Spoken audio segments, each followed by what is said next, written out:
నమస్తే ఫ్రెండ్స్, నేను మీ Dharani. Welcome back to our channel Mrs Hayanshi. ఈ రోజు నేను మా పెద్ద పాప కోసం ఈజీగా బ్రెడ్ ఆమ్లెట్ అయితే చేశానండి. అది నేను ఎలా చేశాననేది చూపిస్తా, చూసేయండి. మన ఛానల్ని కొత్తగా చూసే వాళ్ళు ప్లీజ్ సబ్స్క్రైబ్ చేసుకోండి, అలాగే బెల్ ఐకాన్ని క్లిక్ చేయండి. ఇక్కడ నేను ఒక గిన్నె తీసుకొని ఇందులోకి సన్నగా తరిగిన ఆనియన్స్, అలాగే పచ్చిమిర్చి, ఇంకా కొత్తిమీరను కూడా వేసి ఒకసారి కలుపుకున్నానండి. ఇదంతా కూడా ఒకసారి కలుపుకున్న తర్వాత ఇందులోకి కొద్దిగా అల్లం వెల్లుల్లి పేస్ట్, అలాగే సాల్ట్, పసుపుని కూడా వేసి మళ్ళీ ఒకసారి కలుపుకున్న తర్వాత ఇందులోకి 3 గుడ్లను తీసుకొని కొట్టిపోసుకున్నాను అన్నమాట.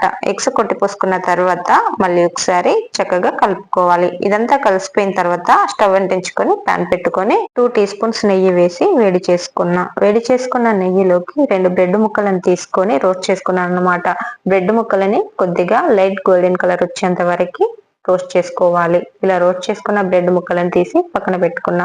మళ్ళీ స్టవ్ పైన అదే ప్యాన్ ని పెట్టుకొని కొద్దిగా ఆయిల్ వేసుకొని వేడైన ఆయిల్ లోకి కొద్దిగా జీలకర్ర వేసి ముందుగా కలిపి పెట్టుకున్న ఎగ్స్ ఉంది కదా ఆమ్లెట్ కోసం, అదంతా కూడా ఇందులో వేసుకున్న తర్వాత నెయ్యిలో రోస్ట్ చేసి పెట్టుకున్న బ్రెడ్ ముక్కలన్నీ ఆమ్లెట్ పైన పెట్టి కొద్దిసేపు మూత పెట్టుకోవాలన్నమాట.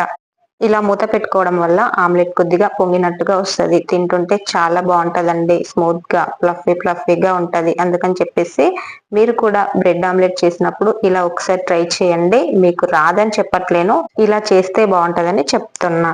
ఇంకా చూడండి, కొంచెం సేపు మూత పెట్టి తీసిన తర్వాత ఆమ్లెట్ అయితే ఇలా అయిపోయింది. ఇంకా దీన్ని రివర్స్ లో తిప్పుకొని దీనిపైన కొంచెం క్యారెట్ తురుముని కూడా వేసుకొని ఒకదానిపైన ఒకటి వేసుకొని ప్లేట్ లోకి తీసుకున్నట్లయితే గనుక బ్రెడ్ ఆమ్లెట్ రెడీ.